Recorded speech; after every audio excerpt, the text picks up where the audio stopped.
Landry's got a pretty big challenge this weekend. He said the guy kind of surprised him a little bit with that outside shot he could hit. Yeah, Daniel Miller's a good player. One of the best defensive players, I think, in our league, and an improving offensive player. Guy I've enjoyed watching his development. I think he's kind of what you would hope for when you recruit guys, especially a big guy that slowly gets a little bit better, polishes things in his game, confidence grows. He's a tremendous rim protector now, and he's really evolved into a nice high post jump shooter. I mean, they ran a little tight cut action for him, and he hit a 15-foot jumper on the baseline to tie the game late in our game. That's a heck of a shot for a big guy, and for a coach to call that late in the last 2 minutes of a game is a heck of a call in terms of confidence in your post player. So Daniel Miller is very good. Their whole front court is outstanding. Camion Holsey, big, strong, physical, powerful four-man. Robert Carter, tremendously talented guy that has great size, can make threes. They run plays for him to give him options to shoot threes or drive it or post and score over his left shoulder. I mean, their front line is as good as most in the league. They've been hurt this year a little bit, so I think it's been tougher for Brian. To get Trey Golden back, who's can really score the ball. Marcus Georges-Hunt, really talented sophomore, going to be one of the best players in our league over the next couple of years. So, there certainly are good challenges. Georgia Tech, very sound defensively. Obviously, we were in one of those battles with those guys. You know everything about each other. It's really hard to kind of make plays or for your plays to work. It forces more of your players to make plays as opposed to, as coaches, us being able to call certain things. We're just so familiar with each other that it's more difficult to run your offense. What has Landry improved on from year one to year two? Well, he's better at everything. I think where his impact is felt the most on our team is on the defensive end, though. I think,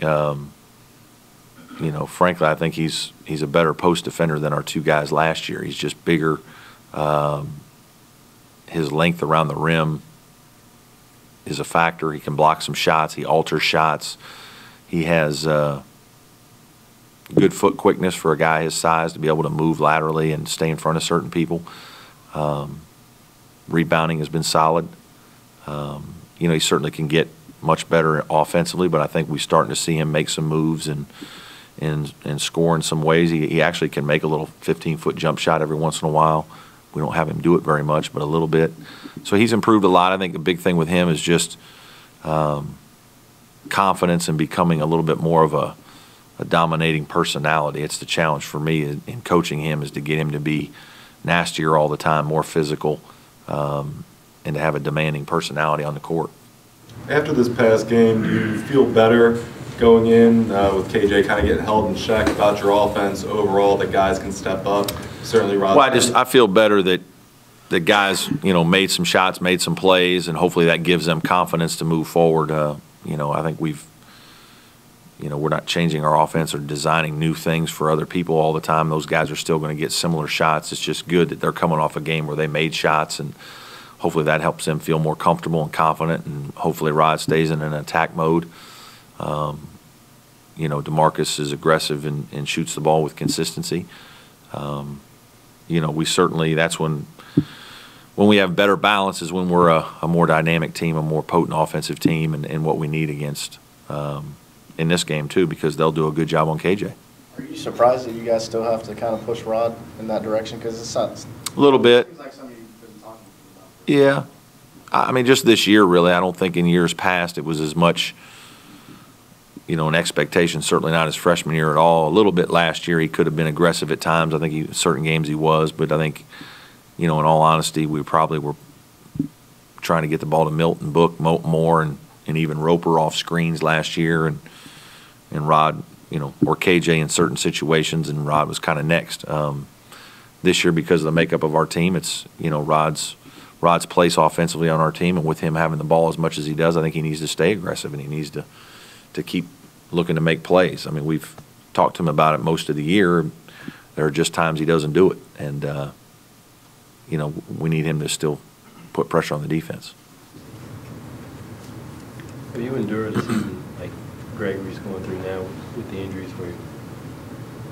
Well, we've had some injuries here that have been problematic at times, and yeah, I've had a season or two when you've lost a guy that's a good player, and it's hard. I mean, it's hard. You lose one of your mainline guys for significant time. Even us losing KJ last year, I don't think anybody, people didn't really talk about that. Even though we had that stretch at the end of the season where we lost all those games in a row, 3 games, KJ was out with a sprained ankle. Maybe those games are different at KJ's playing. I mean, he was a 10-point scorer and a 25-minute player, and I don't talk about that a lot when we do have injuries. And I don't know that he was completely healthy in a game or two after that he did play. But it affects you because you take one of your starting guys, one of your mainline guys, 25-minute guys, and especially over the course of multiple games, there's a wearing effect. You maybe can hide it for a game. Maybe there's mismatches or there are matchups that it doesn't seem as significant. But eventually you're going to get to games where another team's defense or another team's personnel, the players they have to play at a position when you don't have one of your mainline guys, it's going to be an issue. You saw it a little bit with us with Landry. We could almost overcome it a little bit against Virginia, but their size did bother us, and us not having another 6'10" guy out there, they took advantage of it with Toby. And so now you start doing that over multiple games, it's hard. Now that you're this close to the end of the season and probably getting the NCAA tournament, you got to win a string of games here. If you end up not making the tournament, you win a couple games in the NIT, is that still looked at as a successful season? We don't go there. Like, we're not.